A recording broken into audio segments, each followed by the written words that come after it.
Hey guys, welcome back to Vanellope's Corner. Hang on, my camera. I gotta wait for it to turn on.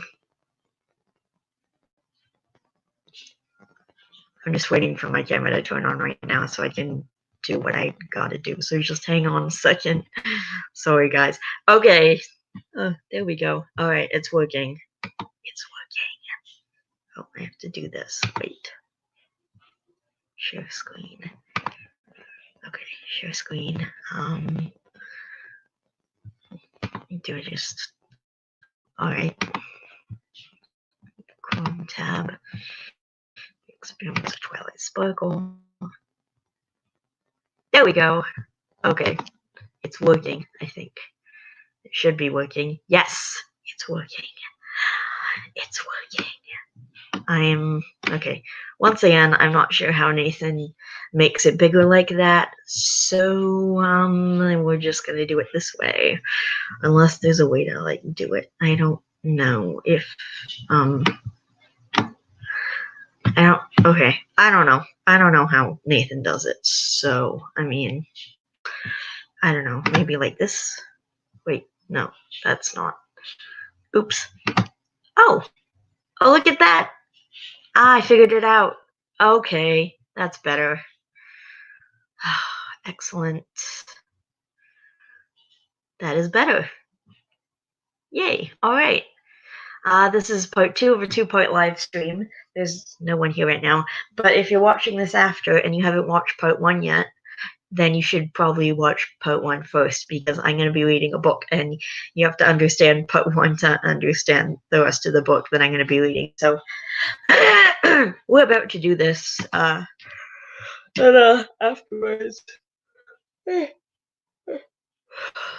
Sorry. I'm just yawning because I'm tired. Afterwards, I'm going to do like a little bit of a vlog or something because I have some stuff to share. But in the meantime, the ponies felt empty, like their friendship was incomplete since the element of laughter was gone. Twilight broke the somber silence.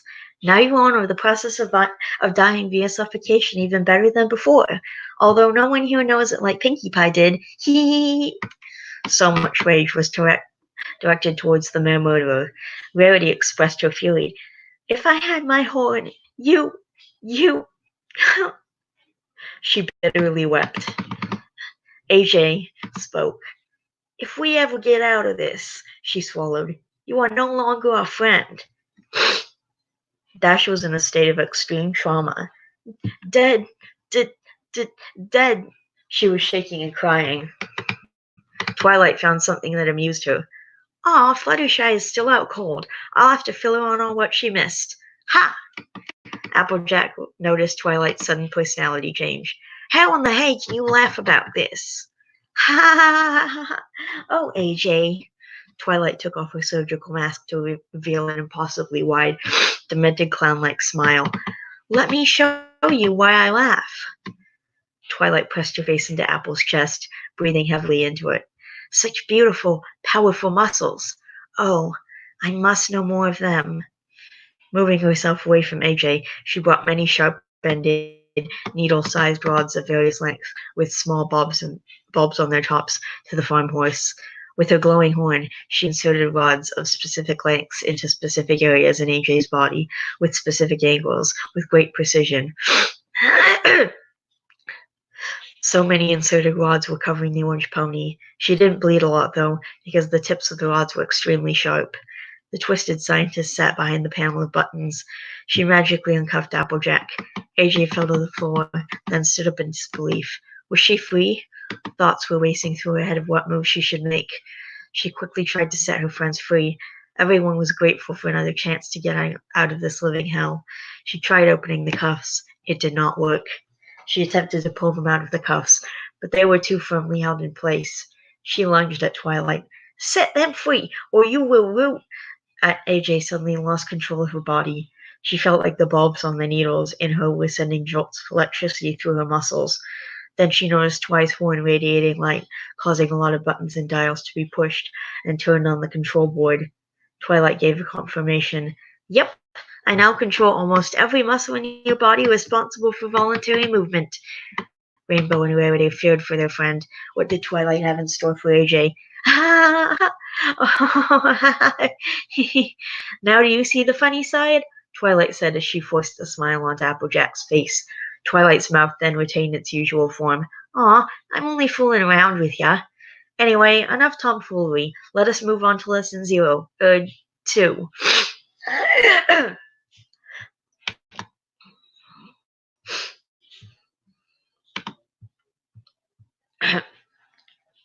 Twilight had her puppet walk into a back room. AJ tried to fight it, but it was futile. She was pushing a heavy bulk of machinery back to the main room. It had a square metal platform with a pole shooting straight up from one of its sides, supporting an identical square metal platform lined up precisely and straight above the bottom metal plate.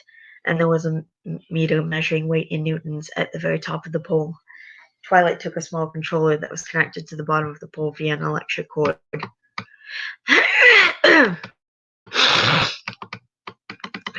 Twi had Applejack stand on her two hind legs on the square platform with the other platform above her, and elaborated. Our next test subject is Applejack, who has apples for a cutie mark. That signifies that she, as a farmer, grows, bucks, sometimes cooks, and sells apples. She must be rather physically strong, but how strong? What is her limit?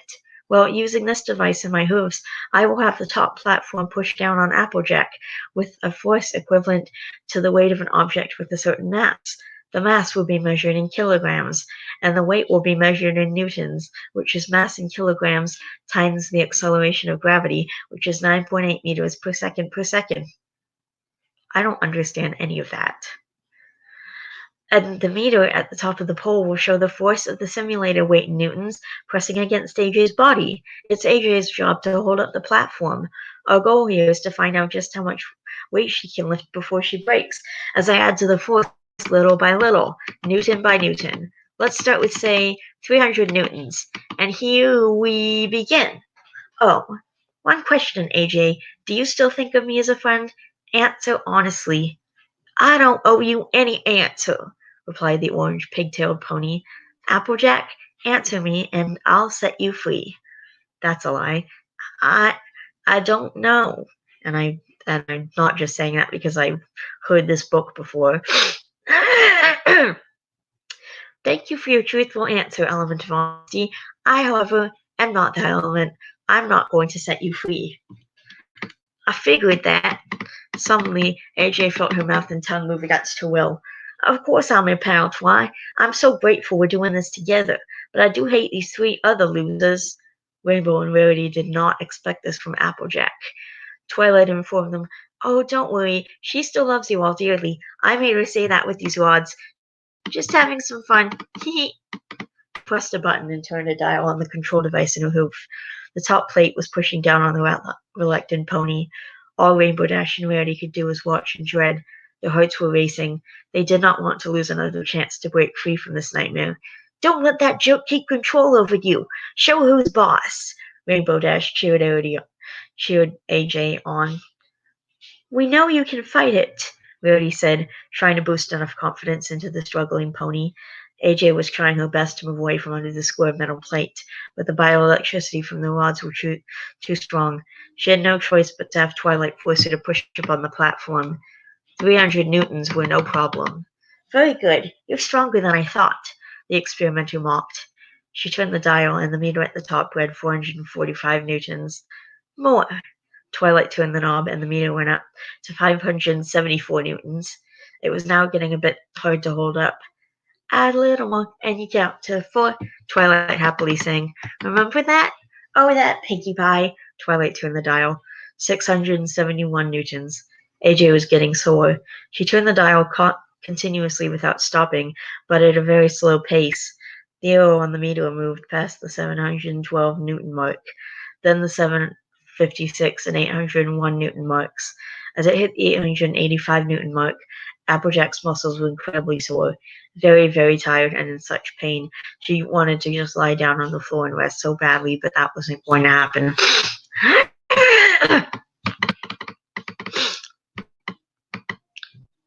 After seeing the amount of force she had to go against, AJ's friends doubted that she could leave the platform or even survive. Were they about to lose another loved one? They didn't believe it. And just one night, their lives were turned completely upside down. Their Pinkie Pie tortured and killed, and now Applejack was on the verge of dying. Everything they thought they knew about their friendship with Twilight was washed down the drain. Just a few hours ago, they considered the purple unicorn as one of their closest, dearest friends, and now they were sad with her, angry with her, and afraid of her. 934 newtons, 979 newtons. She didn't know how much more she could take. The force was pushing her to her very limit. 1,023 newtons, 1,080 newtons. She felt she could not handle anymore. 1,103 newtons, 1,134 newtons, 1,183 newtons. She heard and felt her bones and spine crack. The others could not stand to watch. Yet they couldn't turn their heads. Their eyes were filled with terror as they watched with horrible anticipation of what was about to happen. Twilight wrote down on a scroll the weight at which AJ's skeleton started to break. Then she kept going. 1,201 newtons, 1,245 newtons, 1,289 newtons. Applejack was hurting greatly as her bones further broke under such pressure. It was as if she was having an enormous backache of immense pain that was progressively worsening. Twilight turned the knob a little further until it reached 1,339 newtons. And snap, AJ's back broke in two. Ah! Her fellow captive cringed and screamed at the sight. Oh, how they screamed.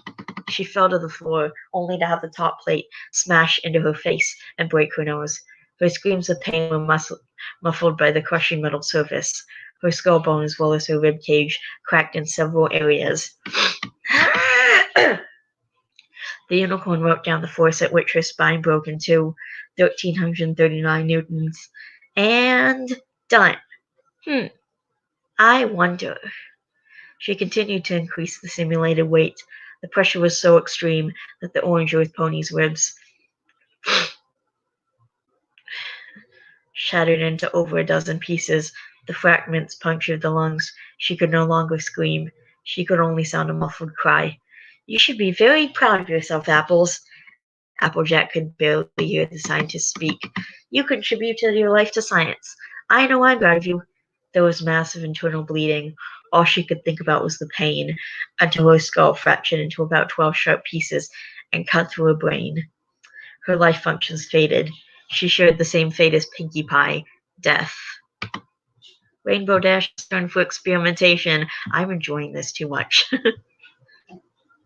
I just love this, like, creepypasta, terrifying, creepy, gory stuff. Like, I love it.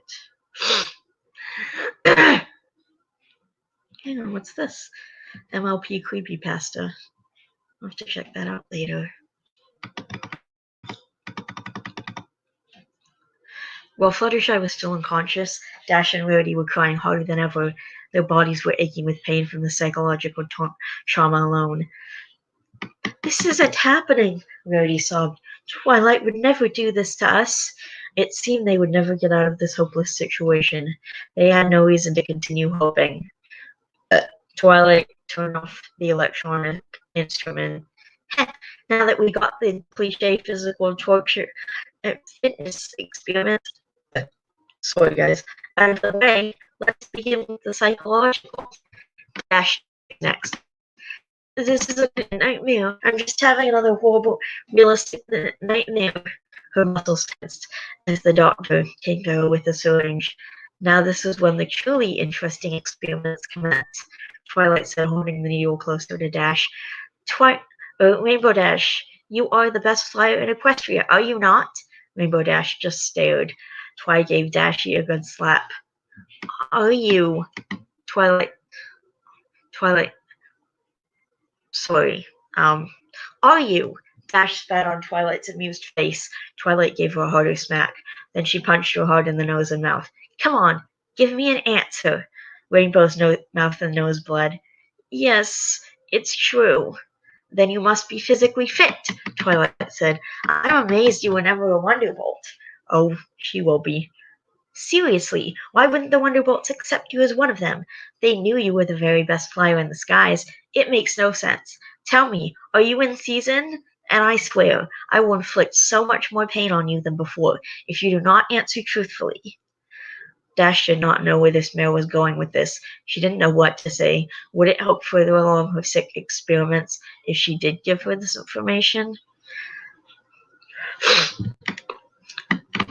The interrogating pony just sighed. Never mind. It matters not. She stuck the hypodermic needle into the rainbow maned pony's ovaries and pumped out its eggs. I'm going to genetically engineer some beautiful offspring of yours, Dashy. They will be just as, or hopefully more, athletic than you.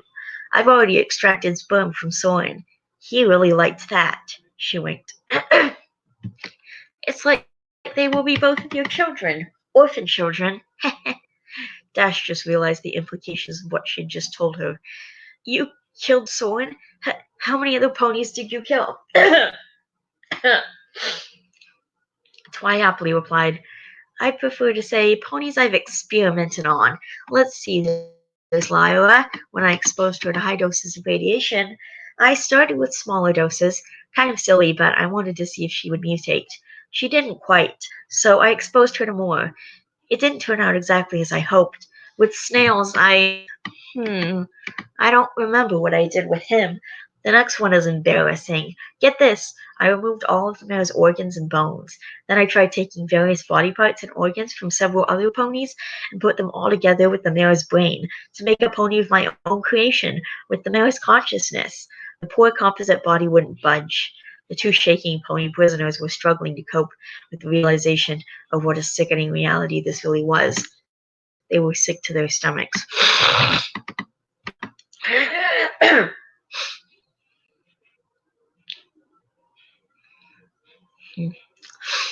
Twilight continued. These experiments were not confined to ponies. I kidnapped Sakura, injected her with all sorts of diseases, and tested out some experimental antidotes I invented. Some worked, but others didn't. It didn't end well for her. And other various wildlife I've taken to do some genetic experimentation on them. I have some of the resulting life forms floating in fluid-filled tanks. And getting off topic here, I killed the diamond dogs because they were a menace to society. But enough of me blabbing away. You get the picture. She put away the syringe, only to take out several more. They were bigger in size, and the hypodermic needles were longer in length. They were intimidating. Twilight enjoyed herself as she gave a long lick straight across the area below Dash's navel but above her forbidden zone. She fed off the warmth of Dashy's brain activity as she put her forehead to Rainbow's. Artie, I really must get to know you more. I must get inside your head. Feeling incredibly uncomfortable was an understatement for the Cyan Pegasus. How was I going to do this again? Then Twilight remembered. She put sort of an electronic helmet on Rainbow Dash's head and strapped it down tight. The helmet had wires coming out of it, connecting to one of the machines on the side of the wall. The machine's monitor was showing the Rainbow Pony's brainwave patterns. Twi held up one of the syringes and had the shaking pony get a nice long look at it. After the mental torment, she injected Dash with the menacing-looking substance. She sat down on the floor like a dog 2.5 meters away from in front of Dashy, waiting for the hormone to take effect, with an eager, excited, smiling face. Pretty Dash felt a way she had never felt before. She felt naked, bare, exposed, and ashamed of it. She had an urge to cover a certain body part of hers that was showing, but she couldn't. Her hooves were held down firm on her metal board. Had the circumstances not been so dire, hiding herself would be a bigger priority, but she was too miserable to think about it enough. Twilight noticed a change in the brainwave patterns of Dash's distressed mind displayed on the monitor. It appears to be working. She got up and stood in front of the naked mirror, looking her up and down. Rainbow Dash, she smirked. Put some clothes on. This had Rainbow pay more attention to her nakedness. She let out a whine and then tried crossing her legs. She felt so uncomfortable. Trying to tolerate the sight of the gruesome remains of her two friends, Rarity glanced over to Twilight Sparkle and Rainbow Dash, trying to figure out what was happening to Dashy. What did that shot do to you, Dash? I'm not sure, her friend replied. I just don't want anyone seeing my lower half. Miss Sparkle wrote Dash's words on paper. then jotted down personal features of RD and showed them to her. Now Dash's shame was rivaling her trauma. The excited doctor grabbed hold of the next syringe, slowly grew in volume until it started to just fluctuate in volume. It was soon accompanied by guitar screams and squeals of random durations, pitch and volume fluctuations, and rates of those fluctuations. It was absolutely chaotic and maddening. The room of death they were in began to distort. The lengths and depths of things were exaggerated. Some dimensions of objects seemed shorter, and other dimensions appeared longer. Some areas of the lab walls moved closer to the Pegasus, while other areas moved further away. To Rarity, it was just a cyan winged voice, sweating, shaking, and staring into space with a shocked and confused look. Dash? Dash spoke. Stop it, Twilight! Just stop it! I don't want to hear your mocking words. You're not? But how can you talk to me if you are dead? What's that? Is it how to escape? Twilight happily watched while writing notes of what was happening. Rarity was very confused and very concerned. Rainbow Dash, who are you talking to? Ah! Dash yelled, as if defending herself from an attack. Quiet! Let my dead relative speak. He says it's important. Her eyes watered. I know. They're... Yes, they are. She couldn't even look at her dead pony friends. See for yourself. They're alive because of the simple fact that they were there? Yes, that does kind of make sense. Yeah, of course it does. Why wouldn't it make sense? And that means yes, yes, yes! Oh, Pinkie Pie, Applejack! Dash cried tears of joy. I thought we'd lost you. Ha! In your face, Twilight Jerkle! Rarity was shocked that Dash said this, but then thought maybe it was her way of coping with their loss. I know, Dash. I want them back too, but... Rarity started to cry again. Dash thought, now how to get out of here? Twilight, you scum! Release us at once! Twilight snickered as she recorded Dash's words and behavior. As you wish. The cuffs of Dash's and Pinkie Pie's table glowed and opened, releasing the Pegasus. Would they escape this time? No, they couldn't. Twilight wouldn't let them. She wouldn't let Applejack set them free when she was out of those cuffs. Dash immediately bolted towards Twilight Sparkle and delivered a devastating blow to the head. Dash's victim fell to the floor, giving a huge teeth-baring grin. Upon seeing this, Rarity thought that maybe they did have another chance to be delivered. Dash seemed to have full control of her body. Had Twilight just made a blunder? Was it out of insanity or stupidity? No, she had to have something up her sleeve. Dash pinned the grinning unicorn to the ground. Let Rarity and Fluttershy go! But they are free. They are breathing, are they not? Humoured Twilight, taking out the nails that pinned down Pinkie Pie's flesh to the metal table out of their pre-made holes with her magic. You can't trick me. Breathing is not the reason they are free. Their heart beating is. Rainbow Dash quickly came to the dead Pinkie Pie and gave her a hug. I'm so happy you're alive. Rarity now knew that RD actually believed that Pinkie and Apple were not dead. The deluded Pegasus went to AJ. Come on, y'all. Let's get the hay out of here, Sugar Cubes. We'll report this purple vermin to the authorities. Dashy lifted the square metal plate off from on top of the farmer pony. She picked up the body and flew towards the stairs. The wires from her helmet connecting to the machine that was against the wall, however, prevented her from leaving. The cords were very strong and firmly embedded into the machine and her electronic headwear, which was securely strapped around her head, just as Twilight planned. Why aren't you leaving? You're too traumatized from the events that took place this night. Here, let me help you. Rainbow Dash threw AJ's dead body down, landing on top of Fluttershy. The impact didn't wake up the yellow Pegasus, though. It in fact put her into a deeper state of unconsciousness. The reason for this is not quite known. Rarity had no idea what to think. Did this shot do this to her? No, really, replied Twilight. A lesson will be learned from this. Rarity tried knocking sense into Rainbow Dash. Rainbow, Applejack is dead. Don't throw her like she's a rag doll. And don't hug Pinkie. She has no organs. She felt nauseous again. She's dead as well. It was the shot that's making them believe that it. Damn it. It was the shock that is making you believe they're alive. But listen to me, they're dead. Rarity cried at her own words. Dash gave Pinkie Pie an embracing squeeze, staining her coat red. You need help too? Wild one, go help Rarity. Holding the dripping dead pony over her shoulder, she carried it over to Rarity and had it lean up against the white unicorn. She's alive, Rarity! Alive! Rarity's eyes widened as she was forced to stare straight into the pony's cold, lifeless eyes. Pinkie Pie's blood-covered corpse, with no internal organs or top section of her cranium lying right on her, caused her to quiver uncontrollably. She felt the warm flesh blood from the mutilated Pinkie flow down her shivering body. She just couldn't hold in the puke. The acidic stomach fluid splashed onto the motionless face of the deceased pony, then oozed down both bodies. Rarity was struggling to breathe. Oh, Dash, snap out of it. Do something. Ah. Ah. Dash looked baffled. Why aren't any of you leaving?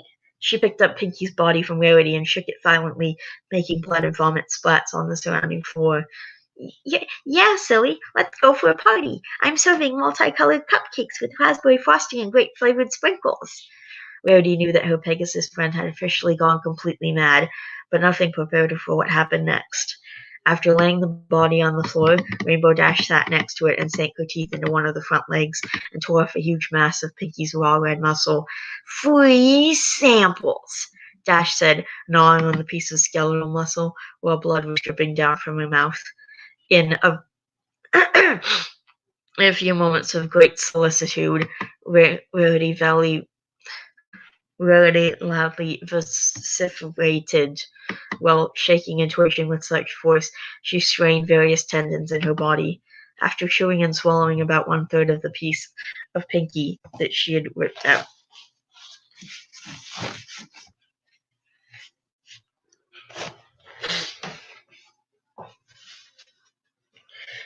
After chewing and swallowing about 1/3 of the piece of Pinkie that she had ripped out, the Psycho Pegasus dropped it to the floor and took another healthy bite out of the leg. She forcefully pulled another chunk from the front leg, taking with it strands of muscle that peeled off like string cheese. She ate roughly half of it before letting it fall to the ground, and then bit yet another part off with her messy red teeth. Rarity couldn't bear to watch any more of this. Rainbow Dash, stop it! Just stop it! She said, her eyes tightly shut and her head turned away. This did not stop her mentally sick friend. The insane pony just kept biting off and munching on her helpings of Pinkie Pie like she was eating a chicken leg. Don't fret. I'll transport you outside soon, Rarity. Ah, why must I feel this way? Dash hid her special part under the pink corpse, as if to keep it out of sight. Meanwhile, Twilight Sparkle was very entertained. Plus, she really felt like a scientist. She was so excited. She would have loved to be more directly involved in the experiment, but she had to take notes. After about 20 agonizing minutes of pony cannibalism, Dash had stripped Pinkie's front leg of nearly all its brawn, then went for the exposed radius. Twilight realized this. No, don't damage the bone. She went over to the machine that the cords coming from the helmet on Dash's head were hooked up to. She pressed a button on the apparatus, and the wires contracted into the mechanism like a cord from a vacuum cleaner. This pulled the cannibal towards the machine, restraining her from ruining the leg part of the skeleton. She had a much smaller range to move around in now. Sorry, RD, the Dr. Unicorn spoke, but I want to have a skeletal model of Pinkie. Say, I do believe we are done with this session. What have we discovered, you ask?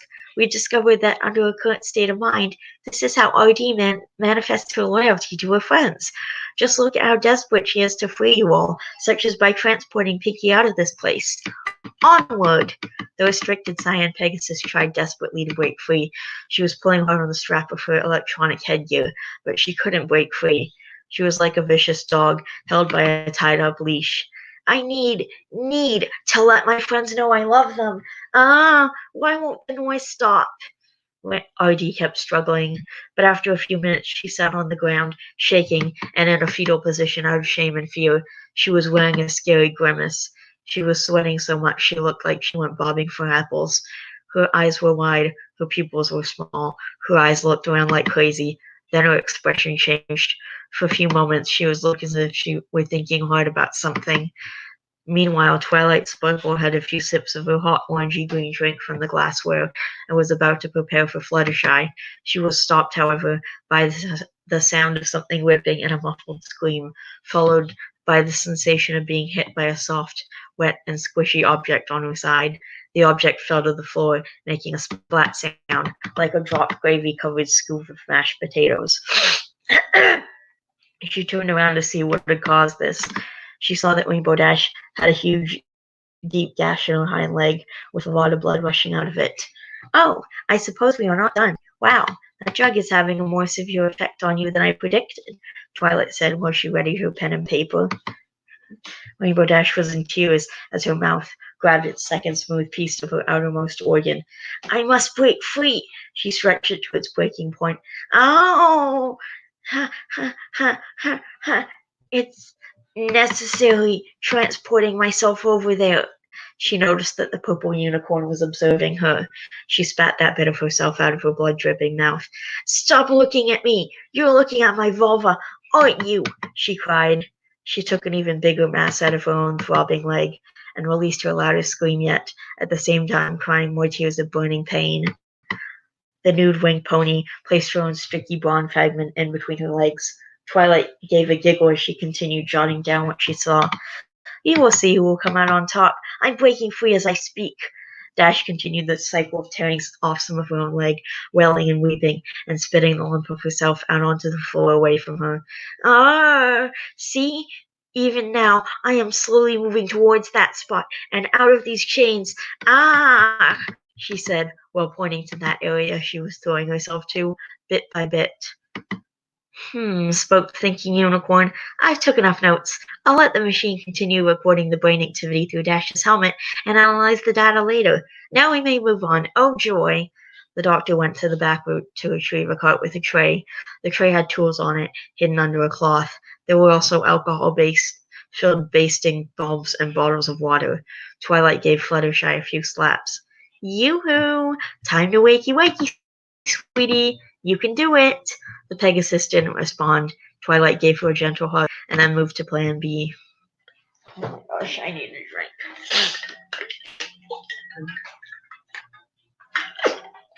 My throat is drying out.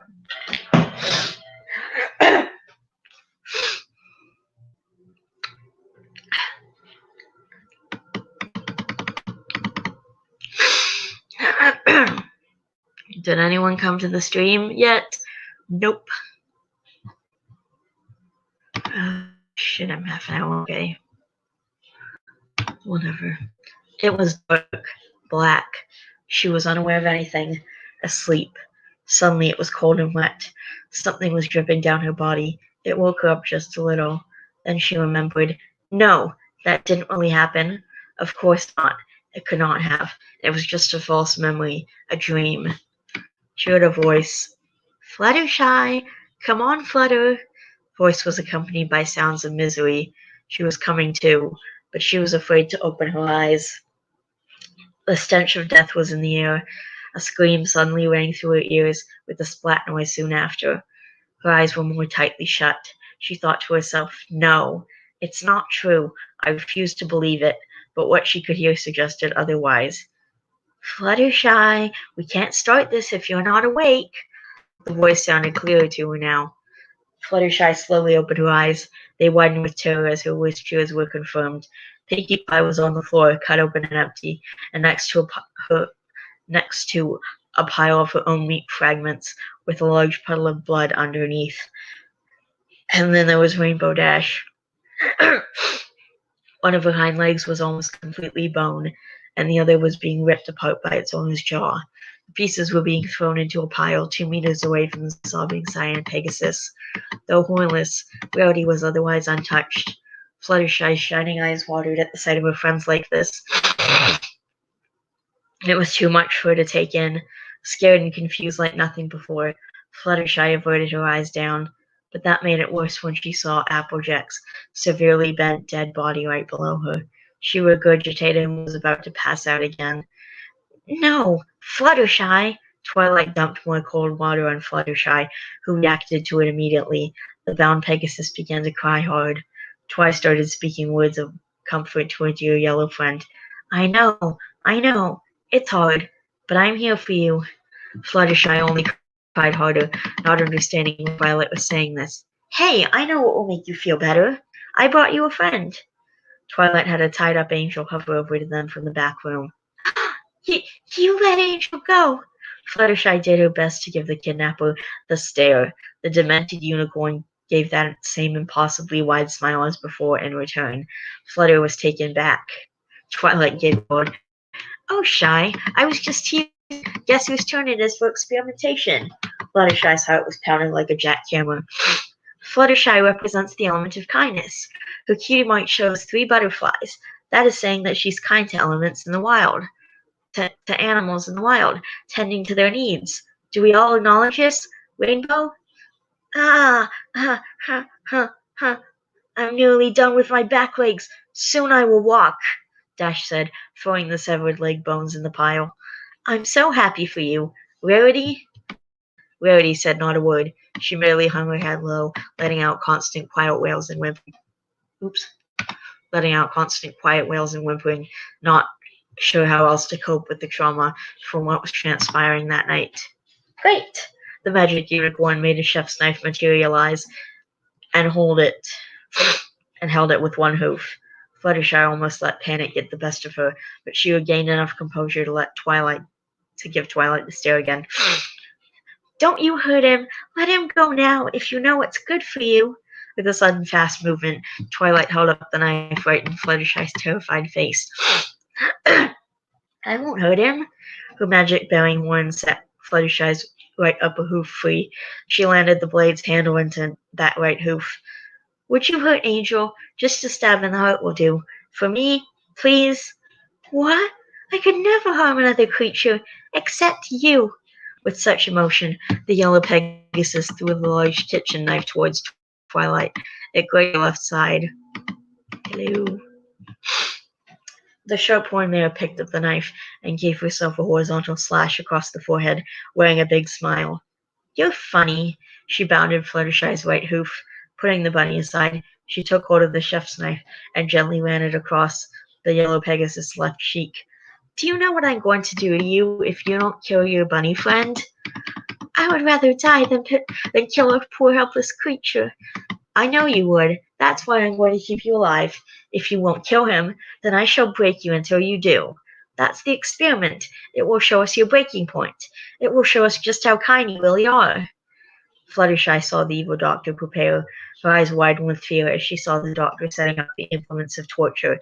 Okay, this part especially is reminding me of a chapter of In the Heart of Darkness where Harvey tortures his victims.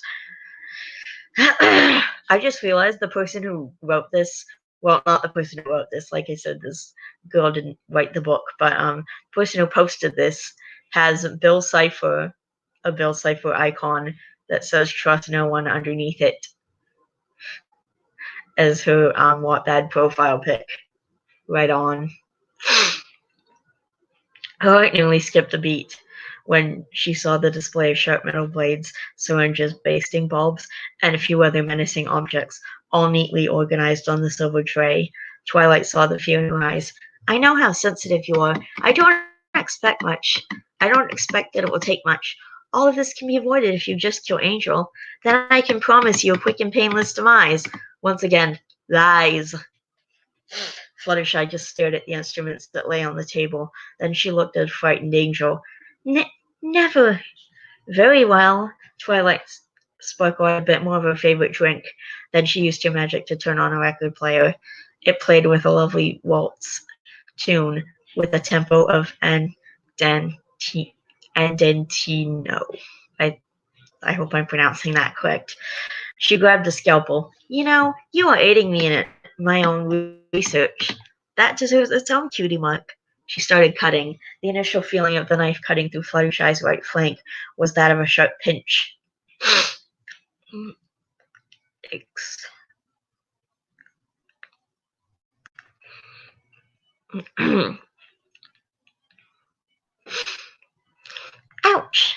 but the pain increased as Twilight dug the scalpel deeper into her backside. Fluttershy gnashed her teeth and tried holding in her tears as Twilight carved a strange symbol into her. The warm blood flew out from her hurting flank. When the unicorn was done, she moved to the left side and carved out that same unknown symbol while whistling to the music. Next, a basting bulb was used to squirt alcohol on both of the newly obtained cutie marks. Twi heard Fluttershy shriek from the high stinging sensation. "You're crying already, and this is just the start. You're sensitive indeed. Would you like to stop the pain before it gets to be too much?" "Ha! This is nothing." "Suit yourself."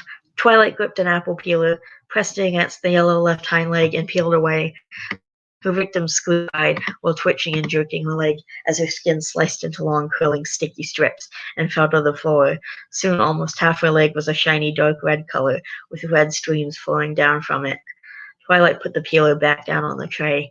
"Whenever you're ready, Fluttershy, just let me know." Though Fluttershy was showing an expression of great pain, her face still held a look of determination. But that look became even harder to maintain as her hair was forcefully being pulled back by magic, and her ears were steadily being cut off with a knife. Twilight had both ears full into her free hoof. She looked to Rainbow Dash, who was drenched in her own blood and vomit, with no hind legs and with barely a left front leg. "Hey, Rainbow, you hungry?" Twilight threw both ears towards the bloody Pegasus, hitting her face and then the ground. Rainbow Dash was very weak. "I won't accept your help, you," she said, right before collapsing to the floor. Twilight was listening to the waltz music that was playing. "It's been a while since I've heard this tune. I've forgotten how great it is." Twilight moved her body to the 3 beats per measure rhythm, but when she turned around back to Fluttershy, she accidentally tripped over one of her dancing hooves and fell into Fluttershy, stabbing her in the right eye with the knife she was holding. Fluttershy naturally screamed from the sudden pain when her eye split and squirted out blood into Twilight's face. Twilight quickly pulled the knife out. "Oh no, I'm so sorry, Fluttershy. I didn't mean to stab you there. Are you all right?" "Ah! Ah!" Poor Rarity tensed up more greatly and loudly wept at hearing yet another loud expression of anguish from one of her dear friends. "Okay, I got it this time." Twilight Sparkle applied pressure on Fluttershy's nose with the knife's sharp edge and rapidly moved it up and down repeatedly. Blood oozed out as the nose was slowly being severed. Twilight caught the nose before it hit the floor. "Dashy, here, girl." Twilight threw the body part at RD. When it hit her, she barely gave an acknowledgement. I..." Soon after, the torn Pegasus fell unconscious. "Oh, I almost forgot." Twilight squirted the alcohol on Fluttershy's left leg, her right eye, and where her ears and nose used to be. Fluttershy begged, "Please, please just let Angel go. Isn't there another way to do this experiment?" Twilight was surprised. "Wow, you really are selfish. You still care about Angel more than yourself, even when you're being tortured. This is going to be longer than I first imagined it to be." She brought the cart closer to her so that she could have easier access to the hammer and the flat cylinder glass bowl that was resting on it. In the glass bowl were very long nails and a horseshoe, submerged in alcohol to keep them sterile. With magic, Twilight held up the horseshoe to Fluttershy's left hind leg's hoof. She retrieved the hammer and one nail with her hooves. The nail's tip was placed in one of the holes of the horseshoe. Fluttershy heard a whooshing noise through the air. With a loud thud, the nail budged a little into her hoof. The impact sent a painful vibration through Fluttershy's injured left hind leg. She could tell that the nail wasn't very sharp because Twilight had to repeatedly swing the hammer with force to make any progress. The intense, rapid pounding sent violent shockwaves down Flutter's partly skinned leg. It burnt her with such unbearable torment. She sang a song of screams and wails that sounded throughout the whole cave. It worsened once the 15-centimeter nail finally hit a nerve. The nail was still wet with alcohol, which added to the pain. After the nail was finally as deep in the leg's hoof as it could be, Fluttershy's tormentor placed another long nail into a second hole of the horseshoe and hammered. Fluttershy lost all signs of confidence. She feared the worst for Angel. Would she give in to the torture and kill the poor terrified rabbit to relieve her of her turmoil? Was it a matter of if she would cave in, or was it a matter of when she would cave in? As these questions ran through her head, Twilight was ready for the third nail.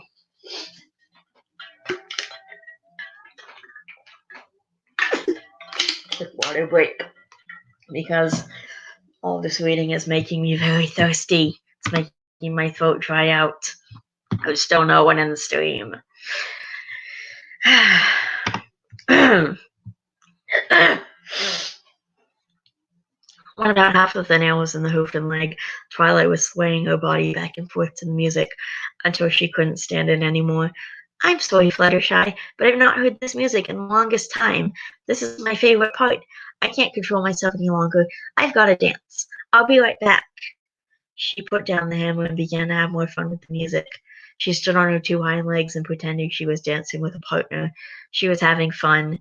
Perhaps too much fun. She lifted Applejack off the floor, did her best to straighten the body, and started to waltz with it. Meanwhile, Fluttershy was left lying on the metal rack to suffer. Rarity watched in disgust as Twilight was dancing with the corpse. She looked at Rainbow Dash, who was lying on the ground, covered in red, with no leg, and who was probably on the verge of dying. She then glanced at Fluttershy, seeing her lying there on her table, helpless. Fluttershy glanced back. Rarity could see the sadness in her eyes, the pain and suffering, the trauma. How could this have happened? Rarity called out to the broken Pegasus. Fluttershy, I love you. Oh, and by the way, I was wondering about this the first time that I heard this book. When I heard it, I thought, can she really hear with ears or without ears? And the answer is yes. I Googled it. I decided to Google it, and I looked it up, and she can hear without ears. Apparently, it's just more difficult. So, very interesting, actually. I learned something new. But, basically, she can hear without ears. The Pegasus managed a weak smile as a sign of acknowledgement and appreciation. Rarity continued, Listen, I think you should kill Angel. The yellow pony looked surprised. I know it sounds terrible, but I don't see any of us making it out of here alive. You may as well relieve yourself of this suffering. Please, I don't want to see you like this anymore. Just a quick stab in the heart. Angel won't feel pain for long. Not like you are. Fluttershy understood what her white unicorn friend was saying, but she was still appalled at the idea of killing an innocent life. Twilight overheard Rarity shouting. She stopped dancing and turned off the music. Hey, Rarity, stop influencing Fluttershy's decision. How about you stop torturing Fluttershy and just let us go? Please, we just want to leave. No can do. If I did, then what use would you serve in better understanding? Just let us go, for goodness sake. You're sick. You're sick. Why won't you see that? This is not right what you are doing to us. Let us go, and we can set things right. We'll get you help. I don't know how to pronounce the ... That's literally all it says from this one. Anyway, let us go, and we can set things right. We'll get you help. Then things can get back to the way... Rarity choked. She knew things could never get back to the way it was before, not after what already took place. Twilight just stared at Rarity blankly. Then that blank stare slowly turned into a soft smile with her eyes half shut. She slowly walked towards Rarity, still with that smile and partially closed eyes. Rarity breathed heavily as Twilight caressed her belly with the sharp horn. The horn went dull as it moved down Rarity's belly, as not to risk harming her. I love your energetic mentality, Twilight said, as her horn moved around the lips of Rarity's vulva. Rarity had a look of anger and surprise. Then it entered into the vagina. It made a back-and-forth motion, rubbing the vaginal walls. Rarity gasped. She was sweating as the motion picked up in pace. Stop it! Rarity was getting wet. She sighed several times as she reached her climax, but she was far too shocked and miserable to find any enjoyment out of this. In fact, it made her feel worse emotionally toward Twilight. She had already lost all respect for Twilight, but this caused Rarity even more confusion about Twilight's state of mind. The filthy unicorn used a cloth to clean her horn. Your warmth is so refreshing and nourishing. Right, she turned to Fluttershy. All right, Flutter, just ignore what Rarity said to you before. She picked up her hammer and continued where she left off. After about 10 long, agonizing minutes of hoof and muscle penetration, the horseshoe was firmly in place. All 7 15-centimeter long nails were completely inserted into Fluttershy's burning, throbbing leg. The pain for her was excruciating. Her crying and yelling were relentless. She felt that she could not go on. She was considering Rarity's words. She looked and saw how scared Angel was. No, she had to endure. There must be another way to get out of this terrible situation. She thought perhaps Spike would walk in and discover what Twilight had done and was doing. Then he would go get help. Then they would be rescued, and Twilight Sparkle would, to put it lightly, be brought to justice. Maybe this wouldn't happen, but she had to keep hoping. It was the only thing keeping her going and, consequently, keeping Angel alive. Next, the Torture Master brought out a medium-sized beaker filled with a clear liquid. She held it over Fluttershy's untouched right hind leg. Tilting the beaker, the liquid poured all over the leg. The Pegasus, already in such trauma-inducing pain, felt something more agonizing than anything she had ever experienced before, or anyone else in Ponyville, for that matter, had ever experienced before. It was acid, and it was tearing her leg apart. She looked down at the horrible sight of her right hind leg slowly dissolving before her. It was first melting away her fur and skin, exposing the muscle. Then those leg muscles started painfully fading. Her screams and tears surpassed those of Pinkie Pie's when alcohol was dumped on her, stinging her bare organs. Stinging her bare organs. I keep stumbling over my words today. The torture victim's face contorted with expressions of such pain and fear. She got gray hairs and developed permanent wrinkles. Her leg bone finally melted into nothing. Twilight splashed water on Flutter's exposed muscle and bone that resulted from the loss of her leg to clean any acid that might have been left. The winged pony sobbed and cried to the point where she could hardly breathe. She heard her captor fiddling around with more instruments on the tray. No more! Fluttershy couldn't stand any more of this. Please, I cannot take this. No more! No more! Twilight looked at her with intrigue. I'm surprised you made it this far. I expected you to crack when your leg was being skinned. You're a fighter. I'm proud of you. But we all have our breaking points, and it seems you have reached yours. You know what to do, right? Twilight levitated the bunny to the front of the broken Pegasus, and the knife into the Pegasus's hoof of her now free right arm. Fluttershy's arm took position. Angel had a sad look on his face, but then he nodded at her with a look of understanding, knowing he had to die, for Fluttershy's sake. Fluttershy had tears in her eyes, not for herself, but for her friend she was about to murder. Angel braced himself for death, but it did not come. He saw his yellow friend lower the cutting instrument. He shook his head in disapproval. Fluttershy delivered an angry, soul-piercing stare at the heartless unicorn. She threw the blade harder than she did the last time. Twilight lunged to the side, trying to avoid the chef's knife, but it sliced across her waist, leaving a huge, deep gash. Ah! She fell to the floor, putting pressure on her wound with both front hooves. I'm just wondering why it hurt her this time, but it didn't hurt her before. Is it because the gash is deeper? Because she made a gash on her forehead also that would have been pretty bad, but she just laughed. And now suddenly she's getting hurt by this. I gotta keep drinking water because my throat is getting dried out from all this reading.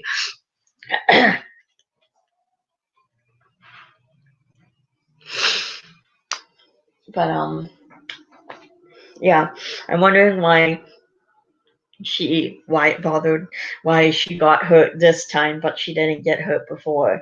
It's kind of weird. Hang on. Oh my gosh. Ooh, I think my mom started making dinner. We're having lasagna tonight. I asked my mom to buy frozen lasagna for us at the store, and she did, so I'm really happy about that. I love lasagna, and I hadn't had it in a long time.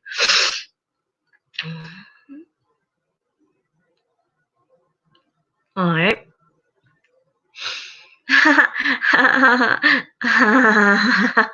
She laughed hysterically.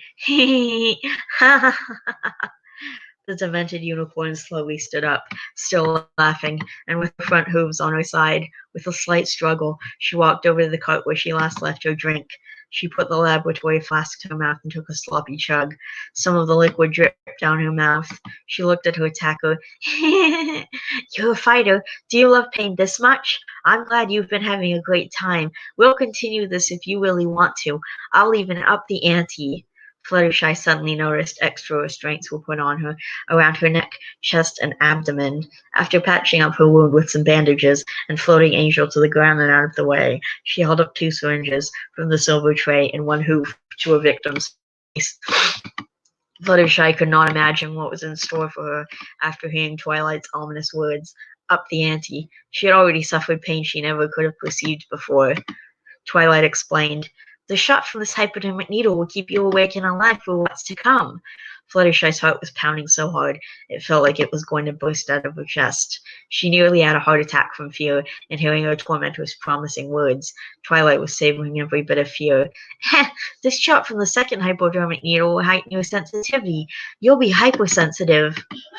I love it when a book that I'm reading can give me an idea for In the Heart of Darkness. I'm pretty sure this is the one that gave me the idea for the hypersensitivity fluid that Harvey creates. But anyway, Fluttershy's body was not far from going into shock from terror, but Twilight gave her the first shot, which prevented that from happening. Then came the second shot. After the injection, Fluttershy started to feel things much more vividly. Hang on. Oops. It became very painful. Her wounds became a lot more painful than they were before. In addition, she could feel the tiniest whooshing of air all around her, assaulting her injuries that were already greatly hurting worse than before the injection, and the smallest stretching from her breathing sent waves of anguish throughout the wounds of her body. All these newfound attacks on her body had her loudly yell and moan, but the movement from that caused the suffering pony even more extreme discomfort. Twilight gazed at her sternly. Can you feel the pain, Shy? She leaned her head down to the Pegasus's skin leg. Remember, Shy, even if you think it can't get any worse, it can. She inhaled a little and gave a gentle breeze. The powerful inflection rocketed through her hind leg, inducing an unfailing wail. Twilight took hold of a soldering iron that was hooked up to a temperature-controlled soldering station. I'm sorry, Fluttershy, but you made this personal with that performance you gave with the knife. Why didn't you do that the first time, though? I don't understand. The steaming hot iron slowly moved closer to the hyposensitive yellow belly. Already she was wailing from the tremendously hurting abdomen from the radiating heat alone. The Pegasus painfully sucked in her gut, trying to avoid being touched by the heated metal rod. There must have been gallons of sweat pouring down from her face from anxiety as the infernal iron approached. Then the soldering iron finally made contact with her suffering underside. Beyond intense pain ran through her tummy's nerves. The scorching device slowly rubbed against its tender skin, causing it to steam. The hypersensitivity made the pain indescribable. Her thrashes were extreme to the point that, had there not been any restraints around her abdomen, chest, and neck, she would have likely broken her spine or neck. Her screaming was unfailing. There were no pauses to even take in breaths. The overwhelming wailing was the only sound that could be heard in the basement laboratory.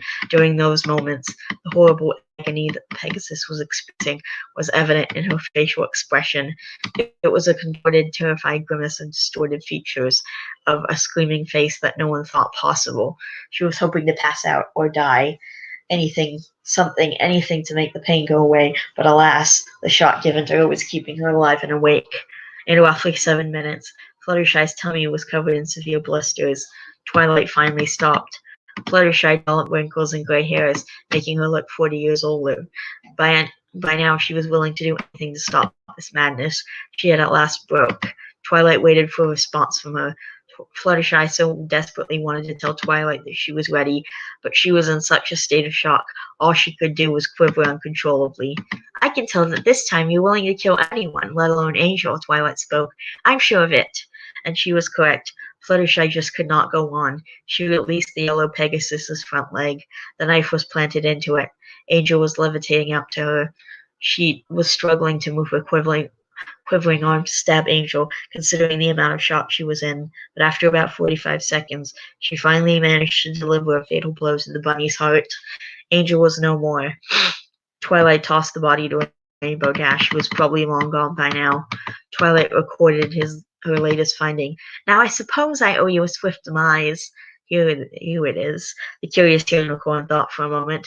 I know I promised you one, but science comes first. I'm wondering how much pain you can take before going into a fatal shock, even with the chemicals I injected you with. The twisted science pony showed her test subject, the next implement of torture that was to be used on her. This device, it was something like a stun gun with a dial signifying the voltage. This device will send a low ampage, high voltage electrical discharge through whoever it touches. That way it will greatly reduce the danger of death, but still deliver quite a painful shock. So if you die, I know it will be mostly because of the pure agony you will feel, and not from the electricity. Don't worry, it will be over soon, relatively. And with that, the stun gun was turned on and applied to Fluttershy's worn-out body. In no time at all, every muscle fiber reacted to the electric current. The electricity hit every pain receptor in the tortured animal's body very hard. Music of utter anguish played aloud in the hellish chamber as Fluttershy danced to its tune, and the screams, the haunting screams, they sounded like the screams of the damned. Fluttershy was in an almost literal living hell. The Pegasus should have died from hypoperfusion long ago, but the shot was doing its job very well. 1.5 minutes passed, and Twilight decided to increase the power, and subsequently the pain. By now, the poor creature looked nothing like the former self. Her entire coat and mane were gray. The body was as wrinkled as a crumpled paper bag, and her horrified face was undergoing a permanent contortion of unbelievably exaggerated features. It looked like she was being possessed. Miss Sparkle observed with intrigue. Still alive, huh? I think the shot may be working too well. She gradually increased the voltage. After 5 long minutes of increasing pain, such an inadequate word at that point, the soul in anguish finally showed signs of a new level of suffering. The loud, constant shrieks were putting too much stress on her vocal cords. They were shredding apart. Meanwhile, an extremely traumatized Rarity, watched in freakish horror as a fountain of blood shot over her friend's throat. The yellow pony's vocal folds ripped out of her throat and flew out of her mouth, landing on the other side of the room in a bloody mess. Fluttershy could no longer scream.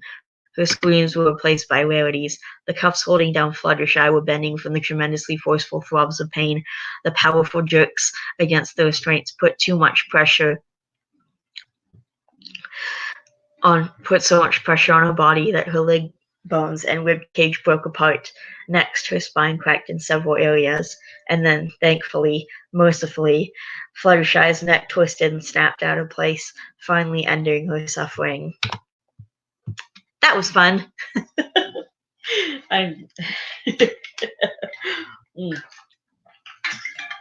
Oh my gosh.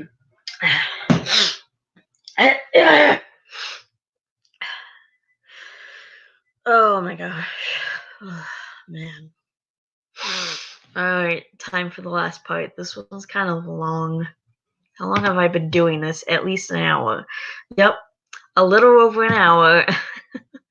Holy crap. Alright. Chapter 7. I'm absolutely amazed. I had no idea those chemicals would work that well. She died, not from going into shock from the pain alone, but from her neck breaking as a result of her violent thrashes. Had it not been for that, who knows how much pain she could have survived. It upsets me because I'll never know just how much pain her body could have taken before dying now that she is gone. Don't worry, Harvey will repeat that experiment. Twilight Sparkle turned to the last surviving pony of the group. We're almost done, Rarity.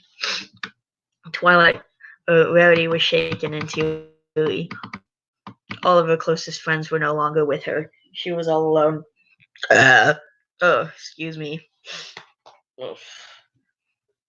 I have something special in store for you, Twilight said, obtaining a syringe.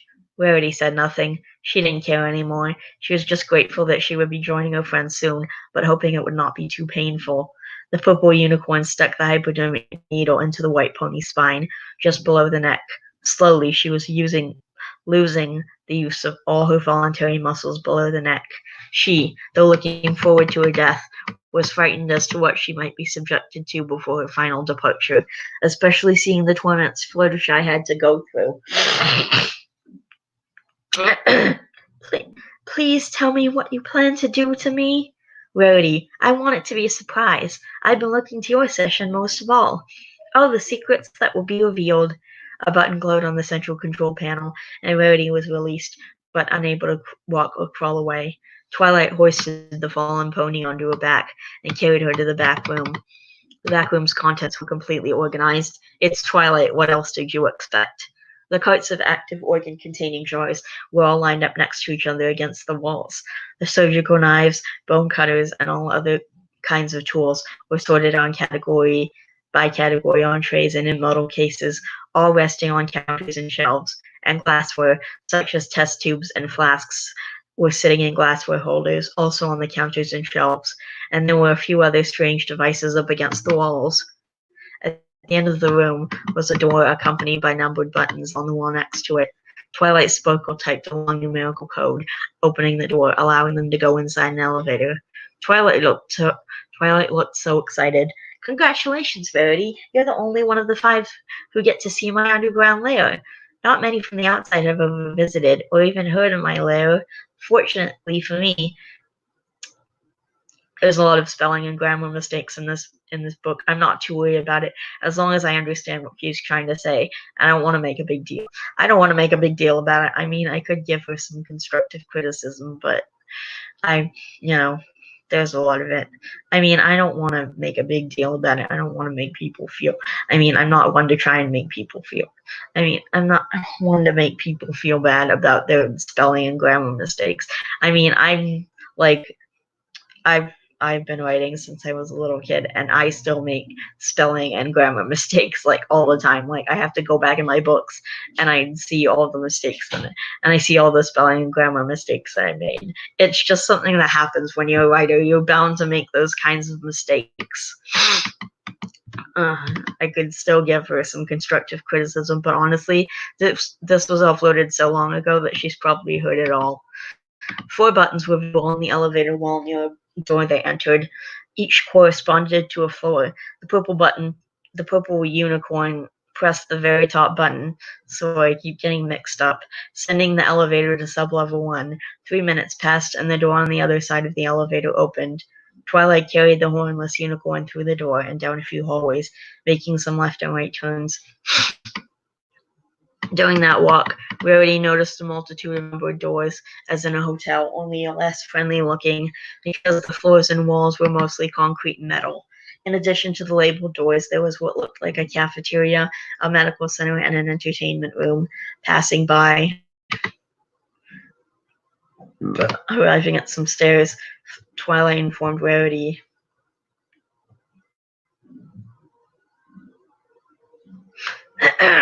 We'll take the long way so I can show you around. They descended a very long way down the stairs and entered a wider corridor.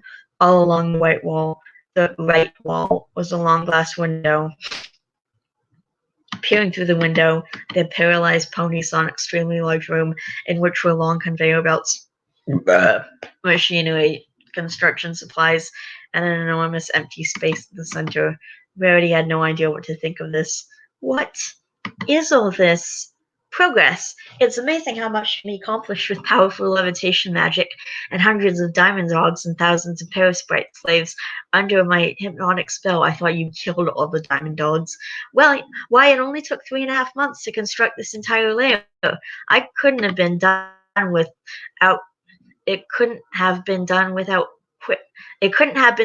that quickly without super energizing my workers with the magic potion I invented via injection. Moving along. At the end of the hall, they then entered a room much smaller than the factory they just observed. Progress? Progress in what? Rarity said, before looking around to see that the room's walls and desks were covered in maps. There were maps of all sorts of places in Equestria. They included Ponyville, Manhattan, Philadelphia, the Amalfi Forest, Canterlot, and other places, including ones she'd never even heard of. On the wall to the right was a huge map of all of Equestria, and then some.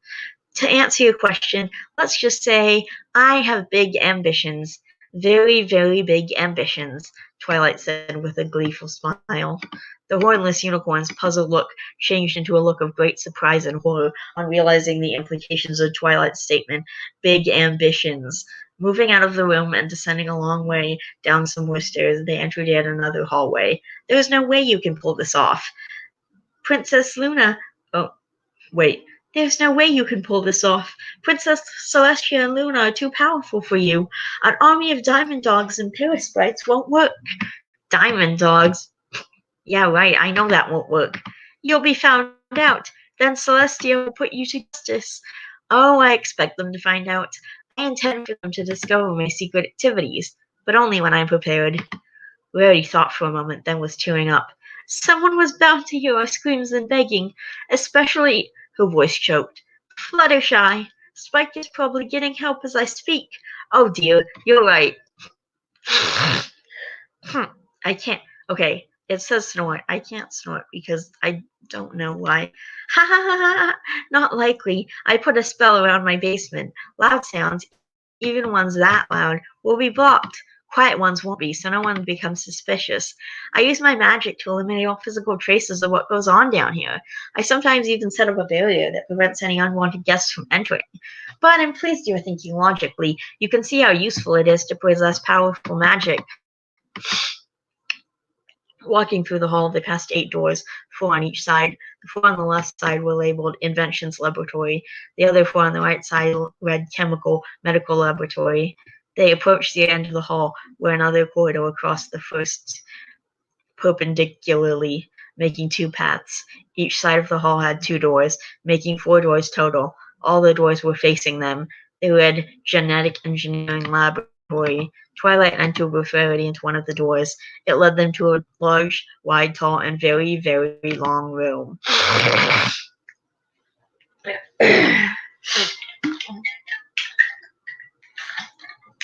Oh shit. Along the right side of the huge corridor, room, were desks, tables, and counters of all sorts of shapes, lengths, widths, and heights.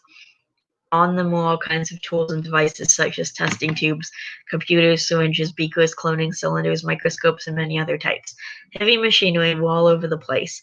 There were doors all along the right wall of this gigantic corridor, leading to much smaller rooms with large, long glass windows, allowing the viewer to see inside.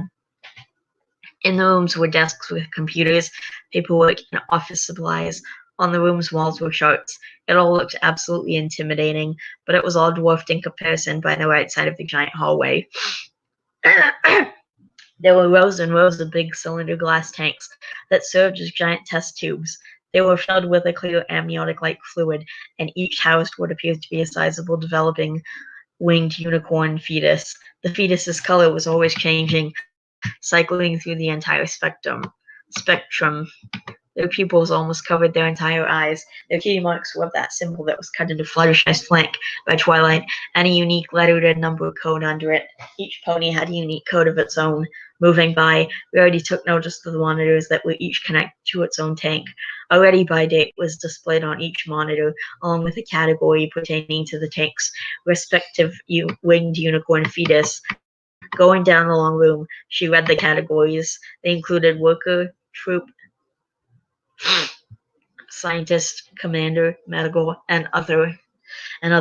As they went further, there were new, strange, and hideous creatures going inside the test tubes.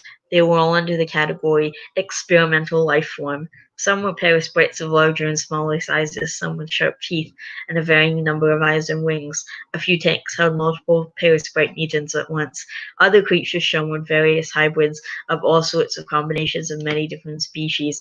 Some of the species involved were cockatrices, parasprites, griffins, ponies of all 3 types, dragons, manticores, diamond dogs, and many others. Seeing all this, Rarity knew just how dead serious Twilight Sparkle was about her plans. It was a hellish realization of just what immense, abominable impact this would have on everything in Equestria. Should she succeed, it would upset the natural order of everything she knew. But Rarity wasn't convinced that Twilight could pull this off. You can't do this. It's impossible.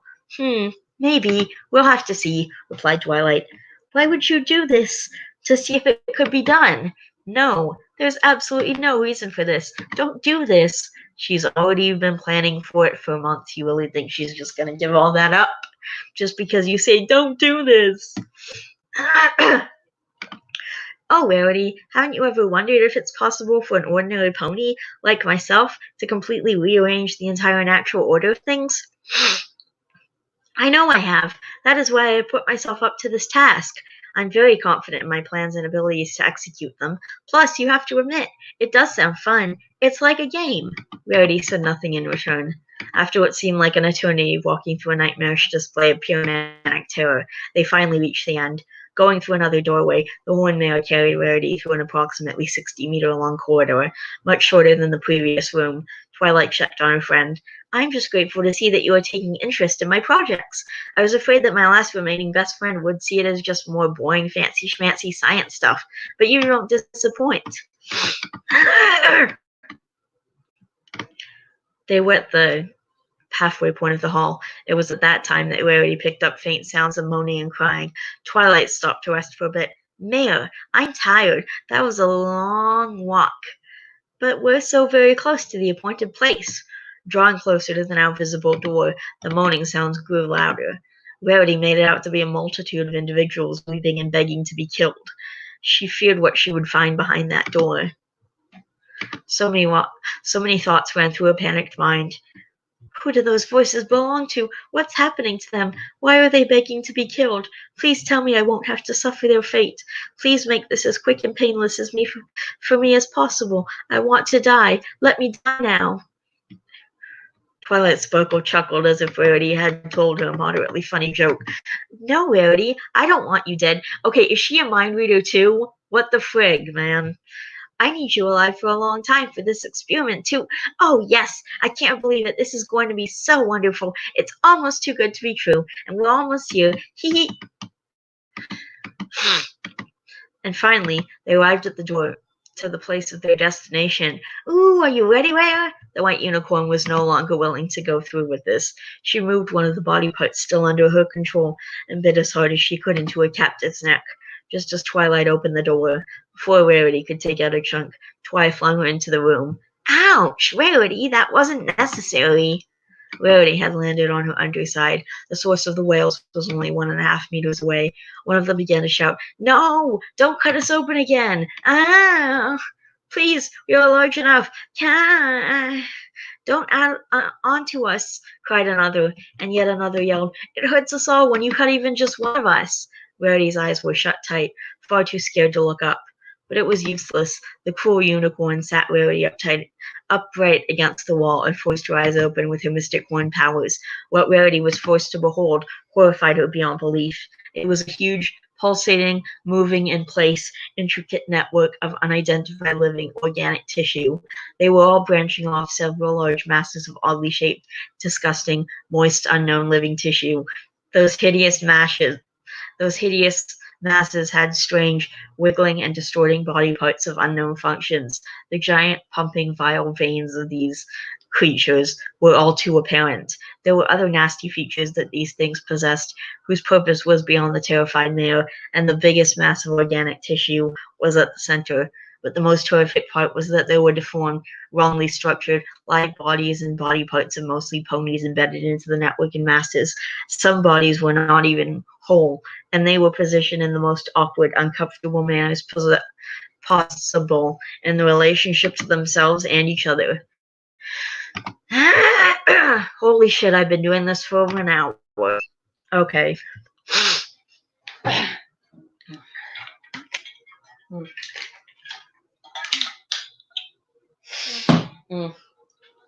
Alright.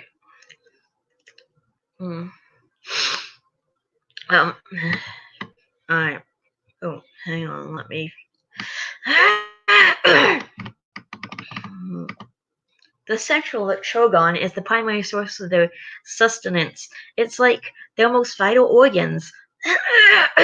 Twilight paused to see an expression on Rarity's face. I've been working on this for about 3 weeks and 4 days. You're the element of generosity, so, I don't know, you are generously giving yourself to this creature by contributing your body to its expansion. Sure, that will do. The white pony spoke to herself. Wake up, Rarity. This is not real. None of this is really happening. None of this ever took place. She still could not accept that Twilight was capable of committing these abominable acts. Her best friend. Maybe I should write a sequel where Rarity actually wakes up and it's like a sequel. It's like Rainbow Factory.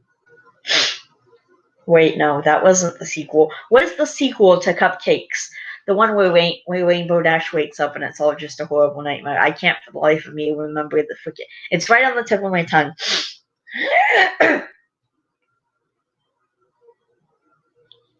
Okay, I don't know. Whatever. The sequel to Cupcakes. You guys know the one I'm talking about. Where Rainbow Dash wakes up and it was a horrible nightmare and blah, blah, blah. Anyway. Oh, only 14 minutes to go. Take a good long look at this jumble of ponies. Get used to the idea that this is going to be you for a long time. This creature has a much longer lifespan than your average pony. So just get accustomed to the idea. I'll be ready in a minute. I need to refill my laboratory flask with my favorite drink. She left the room through a back door with that evil-looking symbol on it. Rarity listened as the clapping grew fainter. She shut her teary eyes and just sat there in despair. Rarity? The man in question looked up to see one of the bound ponies talking to her. I think I know why Twilight is ha. Why Twilight is what? Why she is Hey, what are you telling her? Twilight had returned with her drink. I do the lecturing here. Time to get going. You ready, Rarity? Twilight had a sip from her glassware. Rarity noticed Twilight's eyes had glowed a little brighter soon after her small consumption of the mysterious liquid. The drink! Rarity exclaimed. That's what is making you do all this, isn't it? Yes, thank you. I figured that out within like 5 minutes of the story the first time I heard it. Twilight Sparkle looked at Rarity with a vexed and serious face. She then turned to the massive mesh of ponies. Her horn illuminated the room. A violet beam of light projected from the horn's tip and struck the central loop trogon. The magic ran through the entanglement of live organic tissue, assaulting all the creatures trapped inside. They all forced out screams, howled, and ululated. The loop trogons expressed their pain with demonic, low-pitched "oh" sounds. They were all in complete turmoil. Did any of you feed Rarity this information? The angry female pony was now speaking in a satanic version of her voice. Oh, I guess I should do this. Did any of you feed Rarity this information? The angry female pony was now speaking in a satanic version of her voice. You all know very well, when one of you suffers, you all suffer. She ceased the torture and turned to Rarity, who could hardly wrap her mind around what just happened. Yes, it's true. I may as well confess. No point in hiding it now. I invented a magic potion to increase my intellect in magic. It works well. Its composition is for me alone to know. Rarity felt like an idiot. She thought to herself, how could she or any of her friends not have seen this before? It was the drink.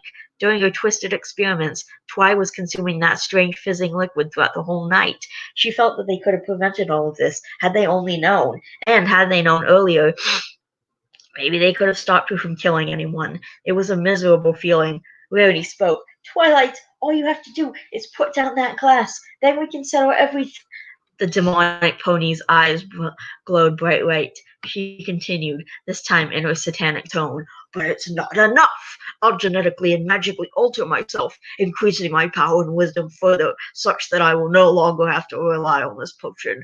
My power and wisdom will surpass those of Princess Luna, Celestia, and the elements of harmony combined. With this power and the combined effort of my army of superpowered winged unicorns, I will commence a full takeover of Equestria. The elements of harmony will be destroyed. I'll wipe out Celestia, Luna from existence if necessary. Any and all resistance I shall smite.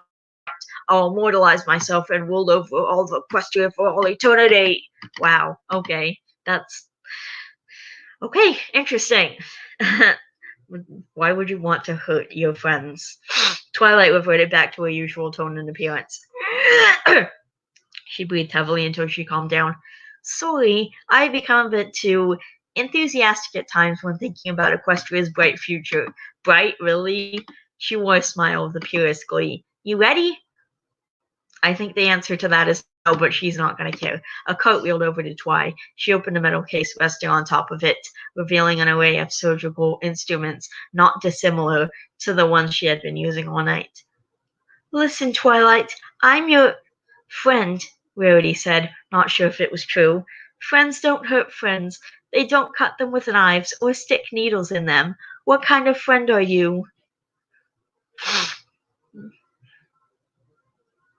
What kind of friend are you? Don't you remember the magic of friendship? Yes, yes, yes, yes, yes, yes, yes, yes, yes. This is going to be so much fun. Yay, surgery! The Dr. Pony exclaimed, clapping her front hooves, not even paying attention to what Rarity was saying. Twilight Sparkle! The white-coated unicorn shouted. Think back, before all this happened. We were so happy together. We loved and cared for each other. It was true friendship we had, but now, and it still is, the purple horn mare interrupted. We're in a world of discovery together. If that isn't true friendship, then you killed your friends. How can you be friends with them if they are dead? You can't. You clearly were never their friends if you planned to kill them. Rarity's passion took over.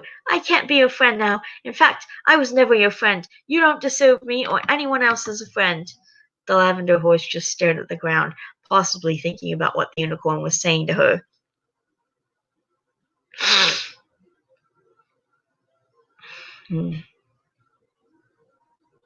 There was silence. She quickly drank her entire glass in one go, then, with such force and emotion, threw the laboratory flask to the ground, shattering it into many small pieces. With a sudden jolt, she lifted her head, revealing the hugest grin she had ever given that night. Those illuminating red eyes of the purest manic look stared directly into Rarity's, piercing her troubled soul. That wide smile spoke with demonic tone, filled with bitterness and forced glee. My friends gave their lives for the sake of expanding our larger friendship. They're still alive in our hearts and minds. They will be remembered. And now you are about to dedicate the rest of your life to science, so don't you dare say we were never friends. This has nothing to do with friendship, and stop poisoning your mind with that fucking potion. Enough! Twilight Sparkle's eyes began to tear. You and I are having a learning experience together. If that doesn't spell friendship, we're friends. We're friends. Let's begin now. She harshly forced a syringe into Rarity's throat. With much struggle, Twi managed to inject both vocal cords with the paralyzing substance to keep Rarity from talking.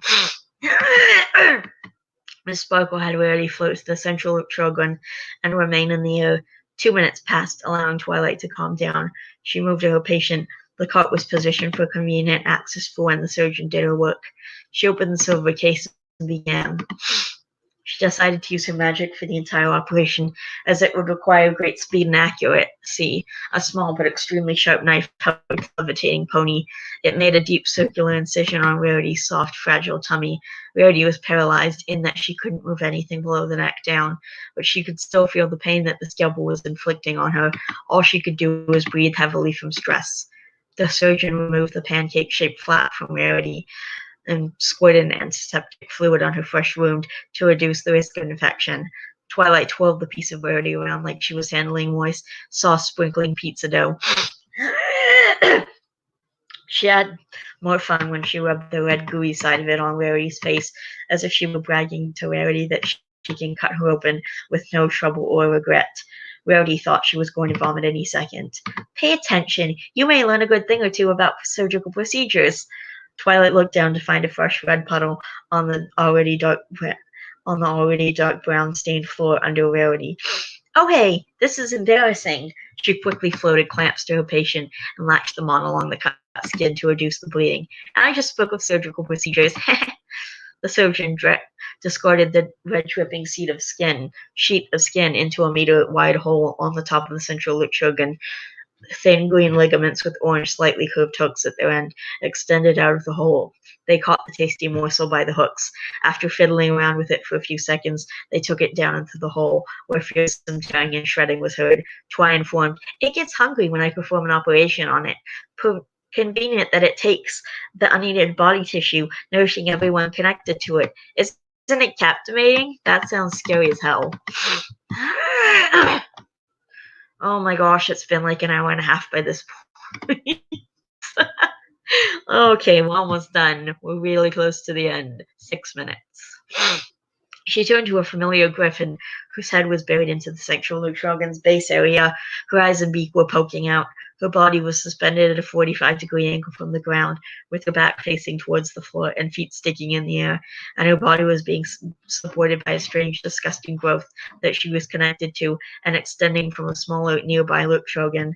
Gilda was mumbling incoherent words, sounding very confused and frustrated. Her brain is a little messed up and damaged from being fused with an internal organ belonging to the Alpha Lutrogan. It's kind of funny listening to her babbling nonsense, said Twilight, amused. Really just cried the best she could.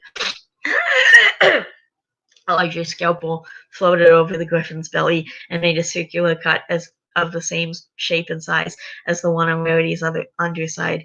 The chamber filled with the echoing sounds of pain. The demented doctor fed her creature the bloody layer of meat, skin, and feathers. Gilda's wound was cleaned, and the blood vessels at the incision's edge were clamped. The most crucial and delicate part of the operation was coming up. Twilight made a quick stab in the side of the open pony's stomach. A teary-eyed Rarity silently gagged. Her urge to throw up was building further. The sickly unicorn was about to regurgitate, but the blade hastily but carefully sliced off about 3/7 of her digestive organ.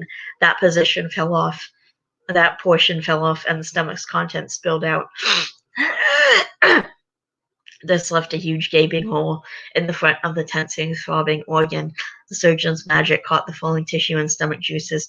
She sent the juices and digesting food into the large hole on the top of her created monster for it to drink, and the organ fragment was caught in midair by the beast's orange claws peeking out of its top mouth. Twilight wasted no time in covering the stomach's wound with antiseptic fluid, and then putting clamps along the stomach's whole edge to prevent too much blood loss. She turned to a bitter Gilda and jabbed her bare stomach, and proceeded to mutilate it in the same fashion as she did with Rarity. The multitude of life in the room increased the volume of their howls and wails. Once the wound was cleaned and clamped, and the Alpha Lutrogan was fed, it was now time to sew. Dr. Sparkle retrieved a surgical suture, consisting of a surgical needle and absorbable surgical thread. All the clamping forceps were removed from the two patients. They gave me some absorbable thread. When they pulled my wisdom teeth out, they sewed up the wounds with the thread that would be absorbed after like a week or two. Twilight positioned Rarity above the suspended half-eagle, half-lion creature, such that Rarity's face was looking right at Gilda's crotch, with both their stomach's gaps lined up to each other, and touching, the surgical suture pierced their tissue and sewed them together. Twilight worked with speed via her sophisticated magic and knowledge of surgical procedures. After a knot was tied, the same thing was done to the two open bellies. The white pony and brown griffin were now surgically attached to each other by their stomachs and tummies. It was very awkward and uncomfortable, but it was only going to get worse. The unicorn surgeon fetched a large scalpel. "I know who's hungry." She made a hurting incision around Rarity's left leg, just above the knee. Blood seeped out of the circular cut and covered the leg in red streams. Twilight rapidly moved the knife back and forth, cutting deeper into her test subject's leg from all sides. Rarity forcefully gnashed her teeth, with tears of pain flowing down her miserable face.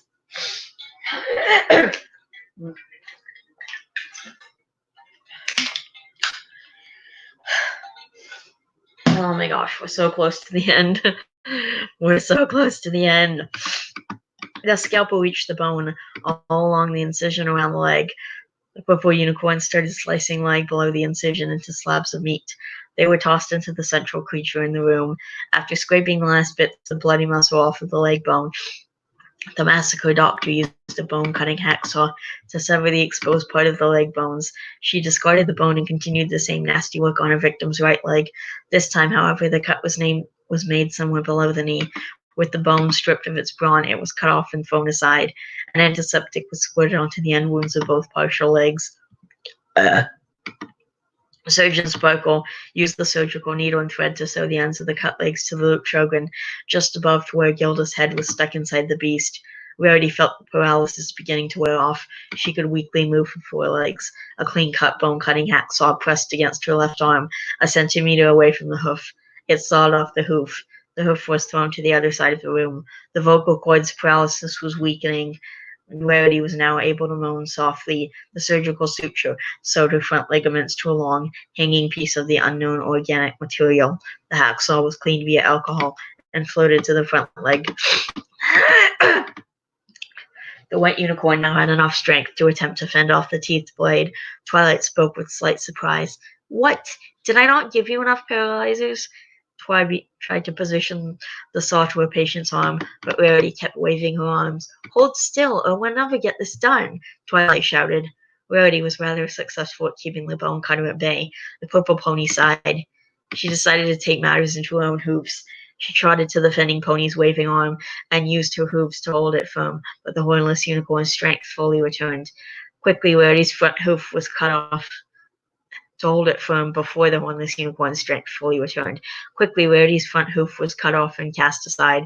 The end of the arm was cleaned and sewed onto another hanging rope of living tissue. The same basic process was used to surgically connect Rarity's right face cheek to somebody else's left butt cheek. Hey, cheek to cheek! Hi! Laughed the sick-minded doctor.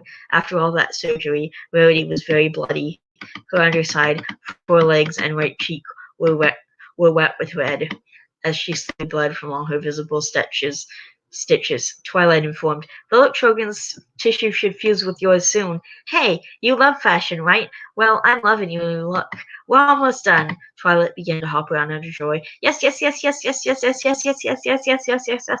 And the best part is right around the corner. At this point, Rare had regained almost all of her strength. She gradually joined in the chorus of weeping in the chamber.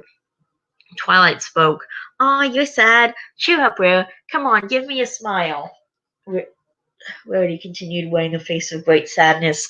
Here, let me help you, Twilight said, approaching the crying pony. She put her own lips against hers. A few seconds into the passionate kiss, Twilight heard Rarity growl. She took that as a sign to move away. She moved in time to avoid Rarity's vicious chomps. Twilight wasn't bothered by this. She just raised her mouth at the end of the bound unicorn's front legs at the stitches. Her tongue started licking the blood. Then she was sucking on the blood that was flowing out. Her mouth was full with blood, but she did not swallow. Instead, she pushed Gilda a little out of the way. Her lips met Rarity's, the lips on Rarity's vulva. The blood spat out of the mouth and into the vagina. Twilight spent a minute or two making out with Rarity's slit, blood dripping out from the two pairs of lips. Author's note, I do not have a fetish for someone kissing vulvas with blood dripping down both lips. I just wanted to show Twilight's sick state of mind. Thank you for clearing that up. Twilight looked up to Rarity while spitting out the remaining blood from her mouth. You're still not smiling? I know just the thing. She had the coat draw closer. From it, she took and floated various scalpels, surgical scissors, forceps, retractors, needle holders, a surgical suture, syringes, and a basting bulb containing an antimicrobial substance. Using a good amount of magical energy, Twilight managed to freeze Rarity's mouth and neck in place with her magic, making sure the trapped unicorn wouldn't try biting or moving her head away. With all these surgeon's tools at hand, Dr. Sparkle commenced a tedious operation on her patient's mouth. Rarity's mouth was undergoing painful incisions, severing of nerves, cutting and connecting of tissue, and some other manipulations. With her mouth and neck forcefully still, all she could do to express her agony was to shed tears from her closed eyes and loudly scream. After about a half an hour, the surgeon completed sewing of the last of her patient's tissue together. She was finally done, not just with Rarity's mouth, but with her 5 closest friends. Twilight put away all her instruments and turned to see her handiwork. She smiled in satisfaction as she saw the big grin she put on her friend's face. Rarity's mouth and neck unfroze, but the only expression her mouth could show was a huge bloody smile. I'm so happy you're smiling, Rare. Not even Pinkie Pie could give someone a smile this big, Twilight said with a gleeful tone. Well, I suppose that's it.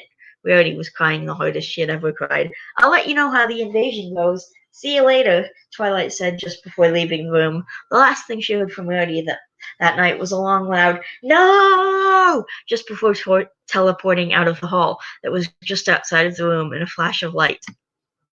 Blah. Twilight teleported back to a basement laboratory where 4 of her friends' corpses were. She saw the messes of blood everywhere. What a mess! She did not hesitate in picking up all the scraps and fragments of Pinky, Rainbow Dash, and Fluttershy. They were put in a sterile bucket. She spotted an untouched area on the floor and put a nice clean mat over it. She neatly arranged the dead ponies and Angel on the mat, having them sit up against the wall. Angel sat on Fluttershy's single-legged lap. Pinkie Pie was next to Flutter on the left, with her arms around her in an embracing hug. To Fluttershy's right was AJ leaning against her, her elbow resting on the yellow Pegasus's shoulder, and next to Applejack was Dashy, with what was left of her right arm around AJ's back. Now you all get to watch me work, Twilight said, while taking out several scrubs and powerful detergents. They went right to work. Using herbs and magic at the same time, she sprayed all the filthy areas of the floor walls of machinery with detergent, using all of the spray containers at once. With her magic and hooves, she soaked all the sponges and scrubs and scrubbed hard, using all of them simultaneously. She was hard at work, making sure every inch of the floor walls and machinery was spotless. When she finished, she put all the cleaning appliances away.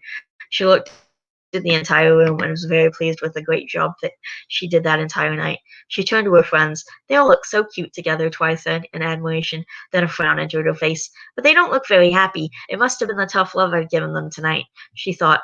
Her face lit up. Maybe I'm not done just yet.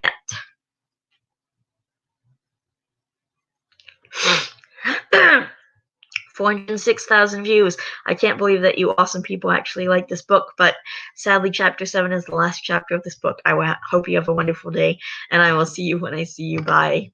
Oh my gosh. This was quite the undertaking. I don't think I've done anything this insane since I read Shirley's Garden on my old channel, and that was like 2.5 hours.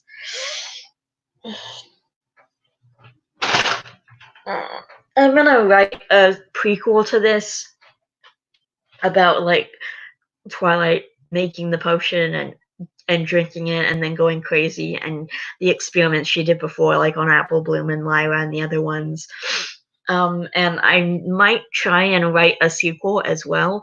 I don't know how good I'm going to be at doing the whole science thing with the invasion and all the creepy creatures and all the shit that's going on.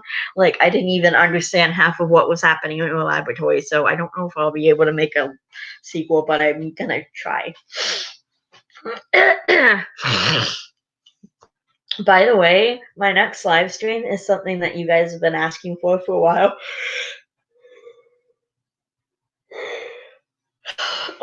It's gonna be a reading of In the Heart of Darkness, my original book. So tune in if you want me to read you guys a book. So I'm really excited to share it. In the meantime, I think we're done with the stream. I'm gonna vlog either today. I'm gonna vlog either later today, which I probably won't because I'm gonna be watching TV with my mom. We're gonna kind of be hanging out. Or I will do it like tomorrow, the next live stream that's coming up, and I'll vlog then. I'll do my vlog and then next live stream before I read you guys my book, but I'll have to do it like later or tomorrow. I'm probably gonna be doing it tomorrow, but if just in case, you know, I don't get a chance, I'll do it tomorrow, or I might. I don't know. If I get a chance today, I will, but I might just do it tomorrow, just because my voice is really worn out from reading that, and I'm going to try and read as much as I can of In the Heart of Darkness, but I probably won't be much if I'm still... Anyway, this was quite the undertaking. I'm glad I didn't do it all in one stream, because it's already been over an hour, like way over. It's like an hour and 45 minutes just for me to read the last 4 chapters of the book. So I'm glad I didn't do it all in one live stream, actually.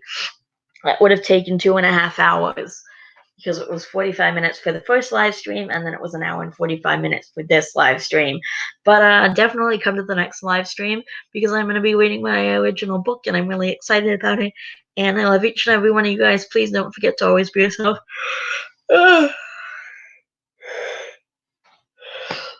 Okay, let's try that outro again. I love each and every one of you guys. Please don't forget to always be yourself. Vanellope signing out.